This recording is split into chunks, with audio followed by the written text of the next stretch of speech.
lawmakers sit down and try to turn this into a bill. Specifics on what you want regarding access to juvenile records, red flag laws, and redefining which gun sellers now have to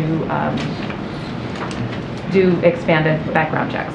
Well, as you know, the text is now going to be written, so we're going to allow the negotiators to go through that process. What we do believe and what the president has said is this is a historic agreement, and it's the most significant legislation that we have seen to reduce gun violence since more than 20 years. And so it's a bipartisan. The president is pleased to see this as a step forward. As we know, this is about saving lives. And so the president is going to wants to see Congress act. He wants to see this on his desk as quickly as possible, and that's going to be our focus. As it relates to his involvement in any of this, his team continues to talk to Congress on a regular basis, as they have been this past several weeks, and we're going to continue talking to negotiators on the Hill, to congressional members and staff on the Hill, and we will continue to have those conversations. But the president wants to see this on his desk to sign as soon as possible. Will the White House weigh in at all in terms of the final legislative language and text and specific things that the White House would like to see? I don't have any specifics on any pieces of the legislation and our involvement there. What we will say is we want to see this move quickly. The president wants to see this move quickly. This is about saving lives, and we think, again, this is a step forward in getting that done.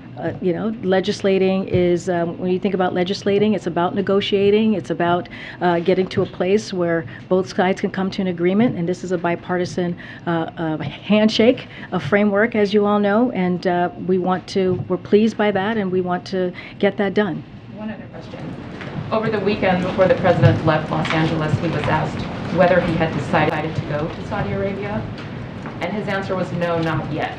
And there was a follow-up question, and then he said, that's the reason I'm going. So can you settle it? Is he going? Is he not going? Just tell us.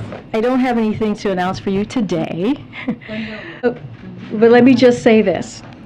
When the president's ready to make that announcement, that's when we will. But we continue to plan for a trip to Israel and Saudi Arabia. This would be an opportunity for the president to engage with leaders from across the Middle East region. Again, I don't have anything to announce for you today. If you think about the focus, what the focus would be and the agenda, it's on delivering results for the American people. That is what the president, when he has these leader conversation, that is the number one priority, those strategic partnership with those leaders and making sure that it indeed delivers for the American people. And so in this particular case, if this were to happen, or when we are ready to announce, if and when we are ready to announce, it would be about diplomacy, leading through diplomacy to bring stability to the Middle East region, which he has talked about himself. But again, I don't have anything further to preview at this time. Thank you. Thanks, Karine. Last week you said that when the president met with the parents in Uvalde, they told him they just wanted to see some action, that they wanted to see Congress can, quote, put their politics aside and come in a bipartisan way and deliver something. Does this agreement that was announced yesterday deliver on what those parents in Uvalde were telling the president that they wanted to see? Well, let me just make clear. What he heard, and all of you may have heard from the folks in the community as well, is to do something. And so the president has called on Congress to do something. They are doing something. Now, does this framework has everything that the president wants, or that everything that the president has called for? It does not. And the president's going to continue to fight for the renew our ban on assault weapons, for making sure that we confirm Steve Dettelbach to lead ATF, right, which is something that we believe is going to happen, and so expanding background checks to keep guns out of the hands of criminals. So there are things that he wants to continue to see done. But you know, again, this is about saving lives, and this is what's important right now, and this is a step towards that direction. You said repeatedly now for several weeks that the president was going to give lawmakers time and space. And in the statement he said yesterday, as you just said, that it didn't do everything that he thinks is needed. If he had gotten involved, is there something now where we are at this point in the conversation and negotiations? If he had gotten off the sidelines, is there one thing that could have ended up in the agreement that he would have liked to? So I disagree with the framing of that question. The president has been involved. He has been involved since, I would say, day one of his administration, the first couple of days that he's walked into his administration. And what I mean by that is the executive actions that he took very early on, and the most executive actions than any president at this time of his presidency when it comes to dealing with a public health epidemic, which is gun violence. And so he put that forward. He did everything at the time that he can from his perch and making sure that we deal with this epidemic. He has said if there's anything more he can do on the executive action side, he will take a look. His team will take a look. He's talked about it, most recently State of the Union, and also the first joint address. So he has been vocal. He has been talking about this. He also did a primetime delivery to the American people that, as you all know, that was about almost 2 weeks ago. So he has been involved, and to say that he is not, he hasn't been, is just not true. Next. I'm sorry? I meant in the negotiations with this. But no, but more broadly, he has been involved, and he had Chris Murphy here just last week to get a download on the negotiations from him directly, and I think that shows involvement, and that shows him wanting to make sure that we push this forward. Go on. Thanks, Karine. On Saudi Arabia, briefly, just to circle back on Darlene's question, the president seemed to say over the weekend that his trip would not focus on energy. You said just now that any trip to the region will focus on delivering results for the American people. If that's the case, why not make energy a major topic of the trip, considering gas prices are such a big part of what? Let me first say there's no trip to announce at this point. He's been talking about it. I'm just saying that there's nothing to preview for you at this time, but I'll say this. To view engagement with Saudi Arabia on energy security as asking for oil is simply wrong, and a misunderstanding of both the complexity of that issue and our multifaceted discussions with the Saudis. That said, Saudi Arabia is the chair, as you know, of OPEC Plus and its largest exporter. Of course, we discuss energy with Saudi government as we do with oil producers around the world, and we welcome its leadership in achieving a consensus amongst the group members last week. Just briefly on Afghanistan, if you could, nearly half of Afghans are starving or don't have enough food. Is the administration considering doing more to send direct aid to Afghanistan, not just the United Nations, even if that means recognizing the Taliban? I don't have anything further on what else we might be doing as aid to the people of Afghanistan. As you know, we have announced humanitarian aid that go directly to the people and not to the government. But I don't have anything further to share on that. Go ahead. Are you sort of in a rock and a hard place position here? If the president were to go to Saudi Arabia, would you not see a benefit in embracing the idea that with gas prices at record levels, of course you would speak to the kingdom and its role in OPEC Plus in trying to increase supply? So why not embrace that? Because if you're going to go to Saudi Arabia, would that be a benefit for the president to try to deliver on that, even though there are some political downsides to doing that domestically as well? Well, I think what we're trying to say is that there are more complexities to that issue, and it's multifaceted discussions with Saudi Arabia, and it is an array of agenda that we would potentially be talking about. Look, I want to be careful because we don't have a trip to preview for you at this time. But I also, as I said, Saudi Arabia is the chair of OPEC and it's the largest exporter, so we talk to them like we do with any other oil producers around the world. So there's no difference there. But again, I don't want to go into specifics. Just on the surface, understanding no trip has been announced yet. We'll get there when we get there. But the idea that the president would engage with Saudi and not talk about oil production and gas prices when Americans are at the highest level they've been in a long time just doesn't make sense to me. It would seem the White House would embrace that as one of the many complex issues you would deal with Saudi Arabia. And we've all been covering Saudi Arabia's relationship, which has been fraught on many levels with the United States for a long time. So we know there are many issues.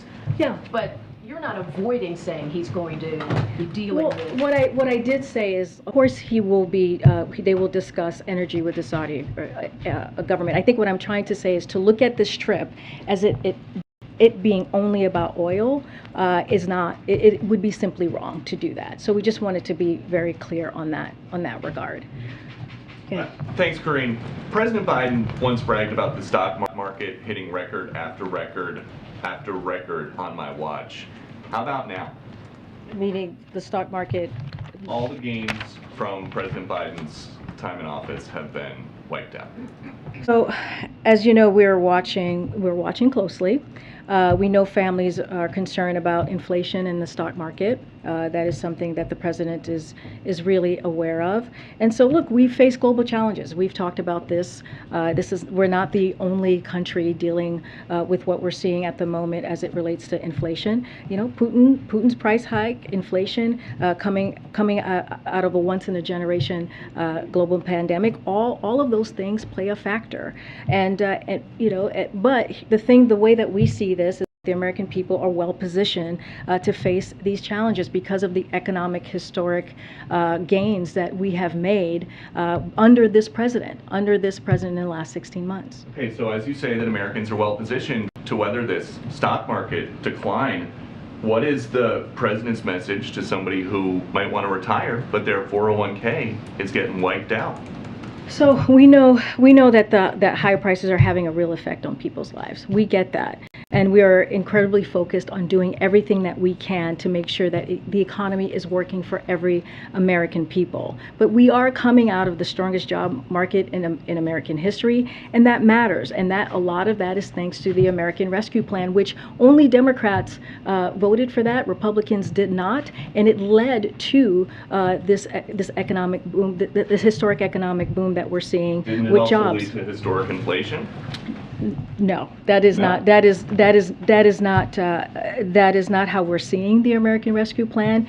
Look, the president came in. We have to remember what the president walked into. When he walked into this administration, the economy was at a standstill. Schools were closed, businesses were shutting down. 20 million people were on unemployment insurance benefits. That is what he walked into, and he took action. He got the American Rescue Plan done. Only Democrats voted for it, and it helped turn the economy around, including getting more than 200 million people vaccinated, having a comprehensive vaccination plan that was not in place when he walked into the administration. Okay, and then quickly, is the president running for re-election? He has, first of all, let's reset for a second. I cannot talk about elections. I cannot be a political analyst from here, or the midterms or anything like that, or including 2024. The president, as you know, has been asked that question many times, and he has answered it. His answer has been pretty simple, which is yes, he's running for re-election. I can't say more than that. Okay. Karine, thank you.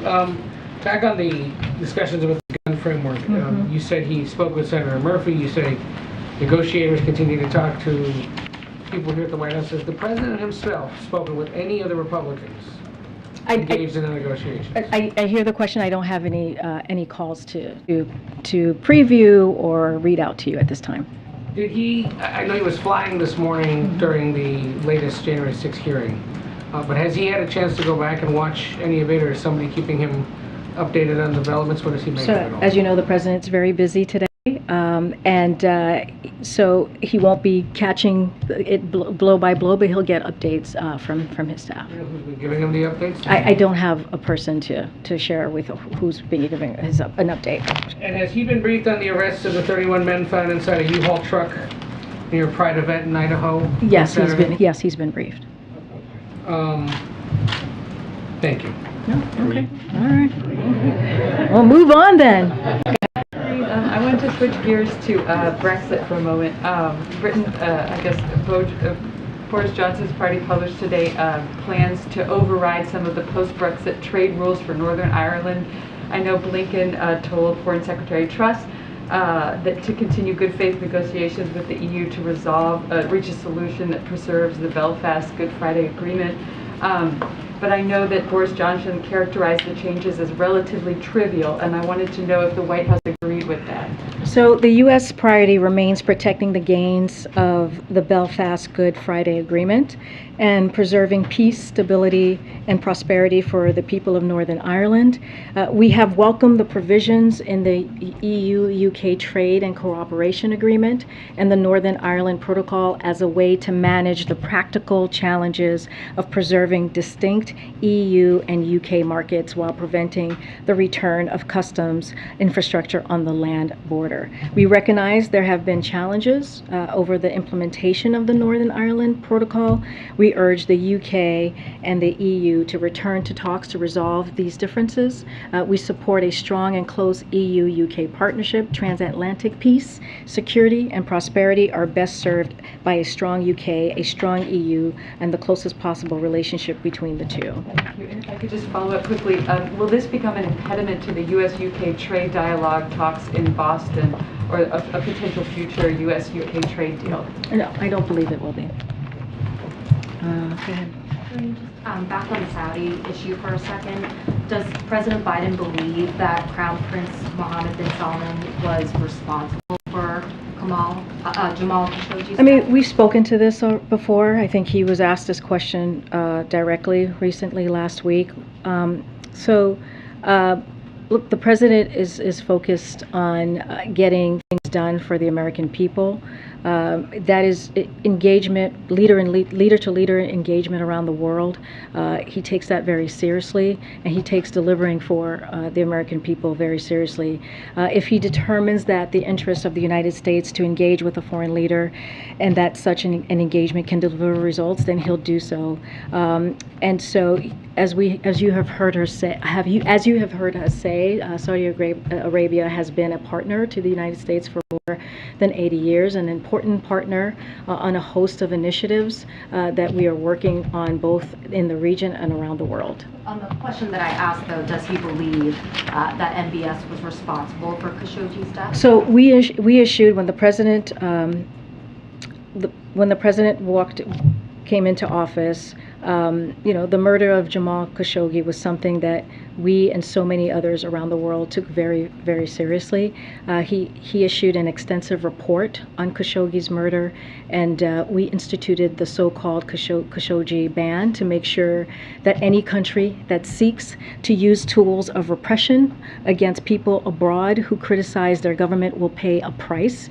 We've used it multiple times since, and we imposed sanctions or visa restrictions on over 70 Saudi individuals and entities, including the Saudi Royal Guards, Rapid Intervention Force. And as we emphasized then, it was also important to reorient but not rupture relations with Saudi Arabia. So we took that incredibly seriously, and the president has spoken to this before, and I'm going to just let his word stand. Go ahead. I've already answered the question. Go ahead. Regarding all the trapped agriculture exports in Ukraine, there's been some reporting that there was a cable sent from the Biden administration kind of warning African nations to not buy grain from Russia under the pretenses that it may be stolen from Ukraine. Is the White House warning African nations like Senegal to not buy any grain from Russia right now? I can't speak to the wire that you're speaking of right now, but what I can say is we are working with other countries to prevent the sale of grain that has likely been stolen from Ukraine. Would there be any consequences for nations if they do buy grain from Russia at this time? That's a hypothetical that I'm just not going to answer from here. Sure. Recently, the family of Ahmad Sharji told CBS he's an American-Iranian citizen who's detained in Iran 4 years ago. His family told our colleague Margaret Brennan that they've requested a meeting with the president numerous times, but has not received a response from the White House. Their latest request was a couple weeks ago. They also haven't received a request from the State Department. Is there any update on when this meeting may take place? I don't have an update for you. I'm happy to check with the team. That is also a question for State Department as they handle those types of engagement situations. As you know, the President is committed to bringing home U.S. nationals that are being held abroad, and that is a commitment that he has made to the American people. Does the President think the Fed is running the risk of hiking rates too quickly as it tries to tame inflation? There are some reports suggesting that there's going to be a larger rate hike than we expected on Wednesday. The President believes, as you heard from him directly multiple times, and even in his op-ed most recently, that the Federal Reserve needs to have their independence, and he wants to give them their space to make their own monetary decision on how to deal with inflation. The Fed has made that a priority, and so that is what the President believes, and I'll leave it at that. Just one more follow-up question. The U.S. Ambassador to Beijing, Nick Burns, said over the weekend that the U.S. China relationship is at its lowest moment since 1972, given the aggressive comments by China's defense minister on Taiwan. Is the President have any plans to speak with President Xi Jinping? So let me just say this, since you asked a question about China. The National Security Advisor, Jake Sullivan, met today with Chinese Communist Party Marlboro member and director of the Office of the Foreign Affairs Commission in Luxembourg. The meeting was about 4.5 hours long. This meeting, which followed their May 18th phone call, included candid, substantive, and productive discussion of a number of regional and global security issues, as well as key issues in U.S. China relations. Sullivan understood the importance of maintaining open lines of communication to manage competition between our two countries. To your question on a POTUS-Xi meeting, Nancy, interactions are planned at a range of officials across the U.S. government, but nothing to announce on POTUS-Xi meeting at this time. As you know, they last talked on the phone, as I just mentioned, on March 18th. We will continue to maintain open lines of communication with China. Well, what about even just a phone call, not even I don't have anything to preview at this time. I mean, just building on Nancy, does the President want to talk to Xi Jinping by the end of the year? I just don't have anything to preview. As you know, and I said this moments ago, leader-to-leader conversations and communication is important to the President as we deal with important issues across the globe. I just don't have anything for you right now. On Roe versus Wade, when the President was in California, he spoke to Jimmy Kimmel, and he said that there were some executive orders under consideration if Roe v. Wade was overturned. Can you share a little bit about what is being considered? We don't have anything to preview at this time. Yes, I remember I was there. I remember the President saying that. We just don't have anything to share at this moment. Specific areas where the administration feels the it team, has some space? The team is looking into it. We just don't have anything for you at this time. Just one more. At the Summit of the Americas, the Argentine President, Alberto Fernandez, he invited Biden to speak at the next plenary of CELAC, where he's the pro tem president. Is that an invitation that the President is considering? We don't have anything to preview or announce at this time. Hey, Karine, I had a question about China and tariffs. With inflation still an issue, there's been some pressure on President Biden to lift some of the tariffs on China, but it's also meeting some resistance from union members as he heads tomorrow to the AFL-CIO. What does he want to see done as it relates to China and tariffs? As you know, the President has asked his team to look at that particular issue. He will make a decision on that. I don't want to get ahead of it. So that is going to be for the President to speak to when he's ready.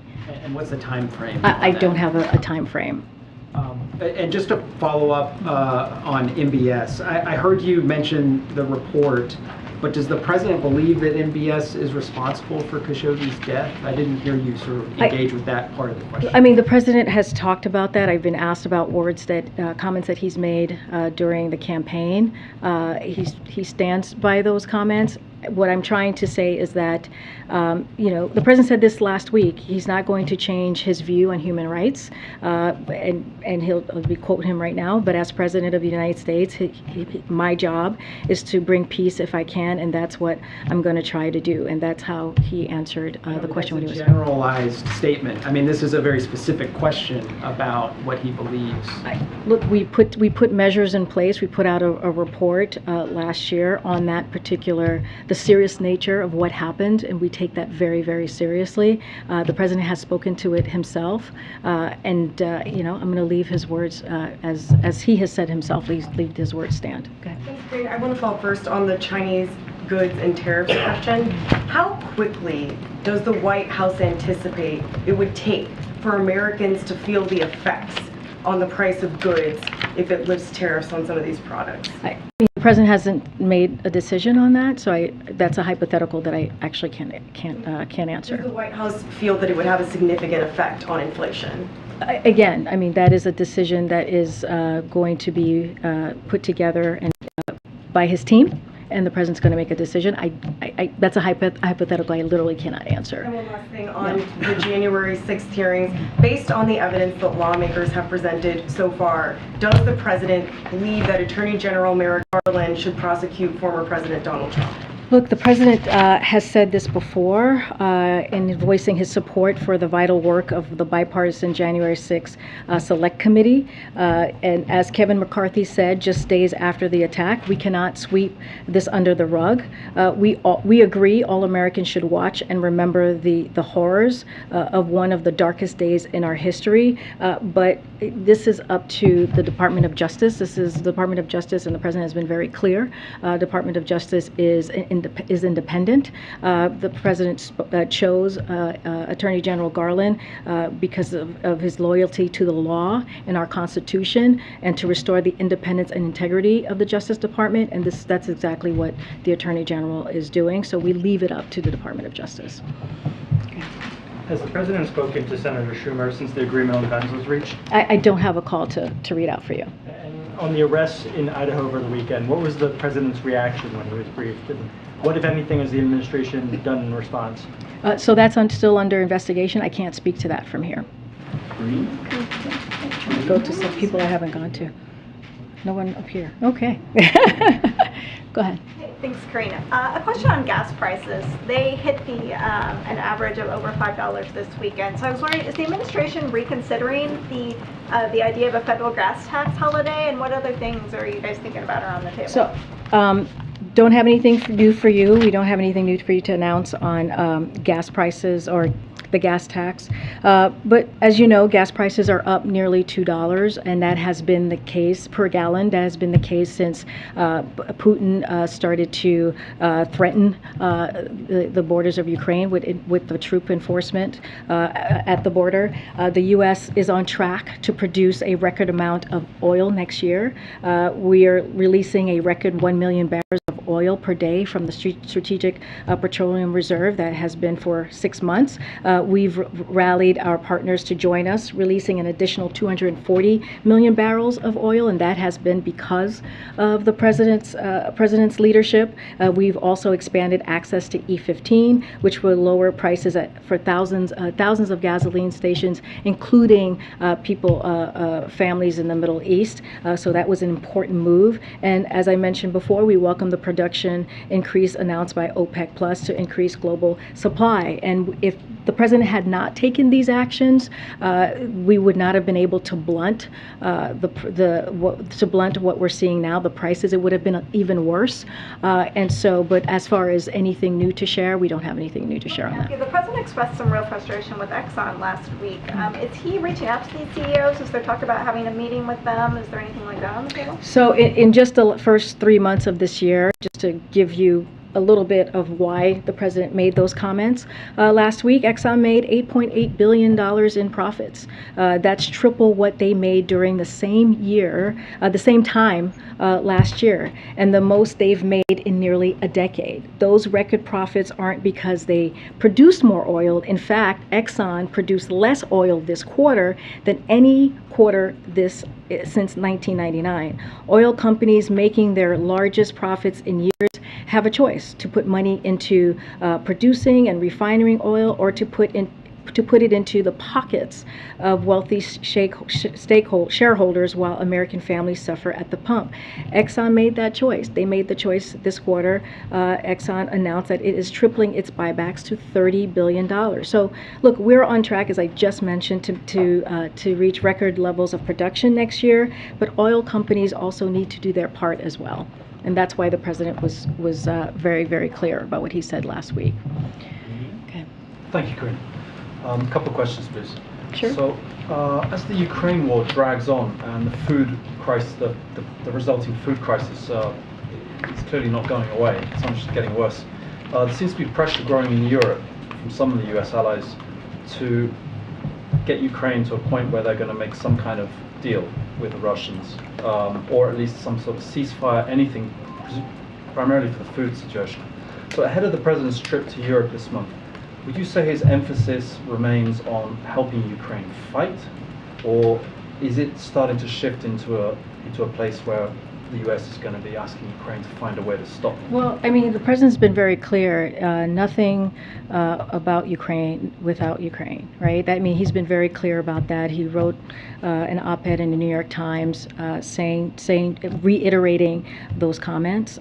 We are going to continue to assist Ukraine in helping to defend their democracy. Again, we've said this many times, this is Putin's war. This is Putin's aggression, unprovoked aggression onto another country's sovereignty. This is Putin's war to end, and not Ukraine. Ukraine needs to defend its country, and they have done that in an incredibly impressive of way. And we hope that it would end with negotiations, but right now we don't see that coming from the Kremlin, and so we want to make sure we put Ukraine in the strongest possible place so that if that time comes, they can do that. When it comes to grain exports and what you're asking me about food insecurity, this is a priority for the president. He's spoken to this. Again, Russia has been repeatedly damaging grain storage facilities in Ukraine, stealing Ukrainian grain, and actively blocking the export of food from Ukrainian ports, increasing world hunger. Russia could immediately seize its war in Ukraine, which is devastating global food security, and allow the free flow of Ukrainian food and agricultural exports. Quick domestic one, please. Most presidents, I'm guessing, would say they don't pay attention to the polls. But does President Biden feel any concern that his approval rating is really pretty amazingly low and consistently low? I believe today went under the average, went under 40% for the first time. The president's focus on delivering for the American people. That's his focus right now. Inflation has been above 5% for an entire year now. Why did the president wait until almost December to decide who would be leading the Federal Reserve? The president has taken the economy as a whole and inflation very seriously, especially these past several months, and making sure that he does everything he can when it comes to, as we know, inflation is increasing costs in two important areas for the American people: food and gas. I've listed out the things that the president has done, and so that hasn't changed. It has been a priority. That's why we see the economy in a stronger place than it's been, a historic place than it's been in decades. And so the president's going to continue to do that work.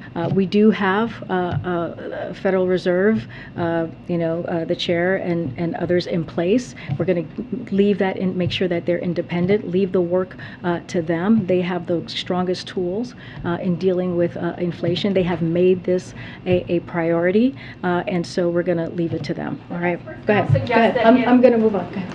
Thank Yeah, you, Karine. Over the weekend, a crisis pregnancy center in Oregon was firebombed. That's the fourth one so far. And then last weekend, of course, a would-be assassin was arrested outside the home of Justice Kavanaugh. I know that the administration condemns violence, and you've said as much several times previously, but I'm wondering, is there anything that the president is doing to cool passions before the Dobbs decision drops? You mean in with as it relates to the decision? So wanted to be really clear.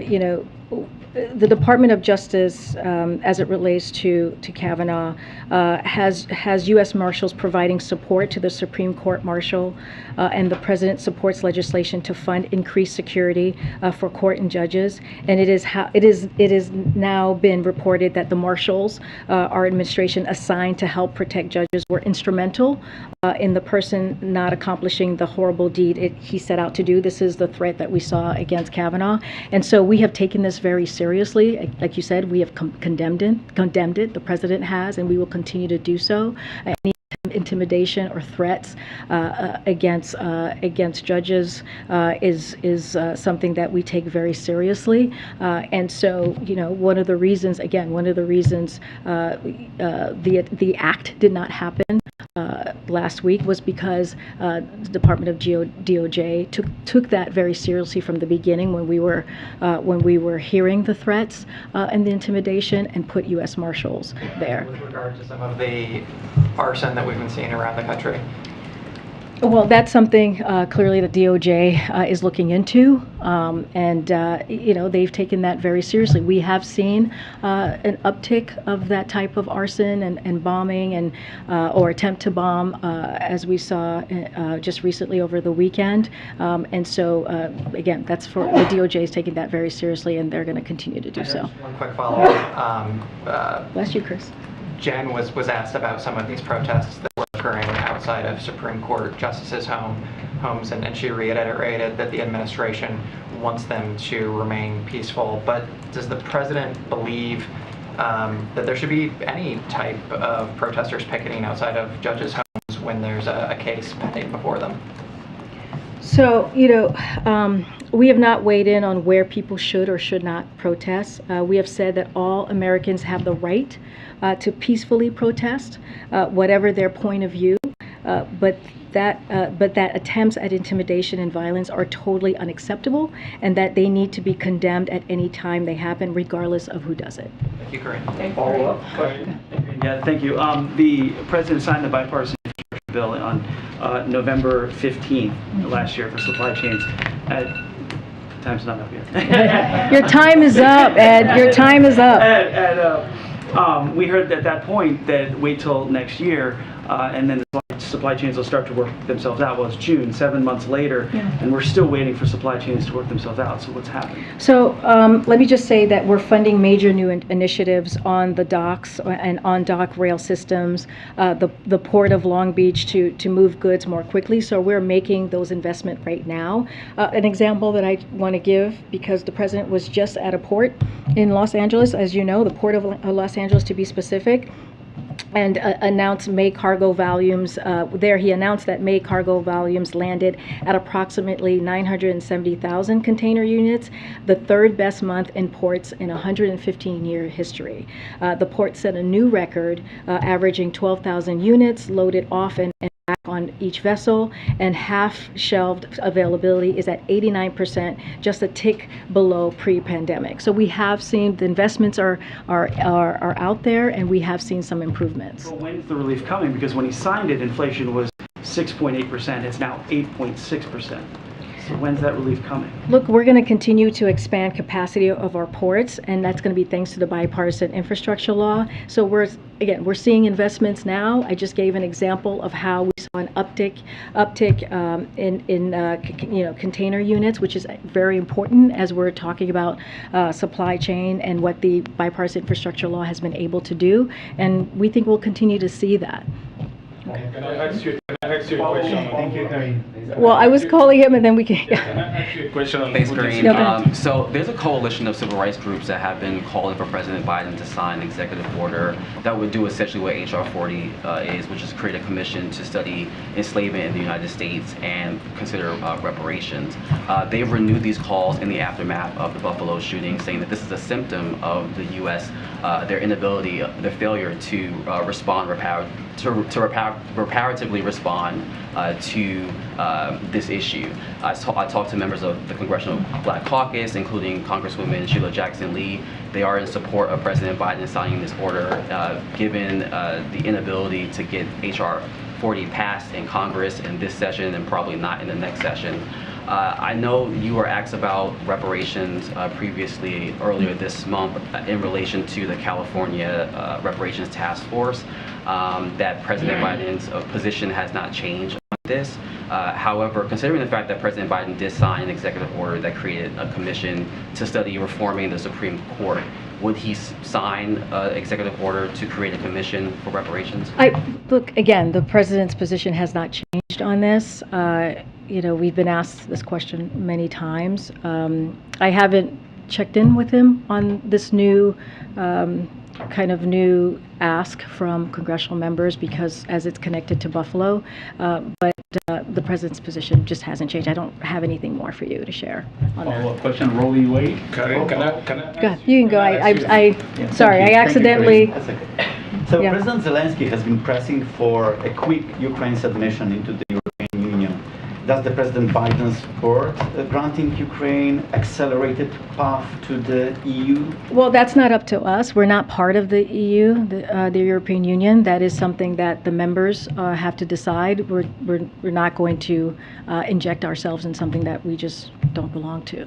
One more, please. Yeah, so sure. Ukrainian officials warned that without a rapid increase in military assistance, Ukraine faces a defeat in a crucial region of Donbas. Is President Biden willing to respond to those demands? And is President satisfied with military assistance for Ukraine from U.S. allies in Europe, especially France and Germany? Well, you know, we, as it relates to our allies, we have seen them get involved in their own way. I think it's up to them on how they want to assist Ukraine, but we have seen a coalition when it comes to NATO allies, when it comes to our European partners, and coming together in a way to help Ukraine, and that a lot of that is because of this president's leadership. So I know that you're talking about a specific area in the east, right? That people have been talking about. You know, I don't want to speculate with hypotheticals on what might happen there. I know the city has been under fierce assault, and Ukrainians have been fighting bravely under constant bombardment and difficult conditions. President Zelensky has described the fighting as severe as Ukrainian forces battle Russians' forces for every meter. We are continuing to surge security assistance to Ukraine to help them defend that area, the Donbas. So that is something that we're doing every day. There's security assistance going into Ukraine on a daily clip, if you will.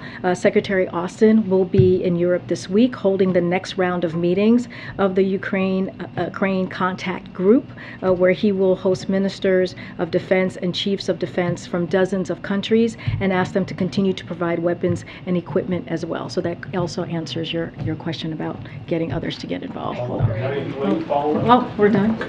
Okay. Can I ask you a question? Oh my gosh, who do I want to go to? Can I ask you a follow-up question? Go ahead, you in the corner. I've never called on you. Thank Yeah, you, in the Karine. black. Thank you. So I have two questions on baby formula. So first, what is the latest update the White House has received on the current infant formula situation across the country? Yeah, let me see if I have anything new for you on that. I think it's been a couple of days since we have been asked the question.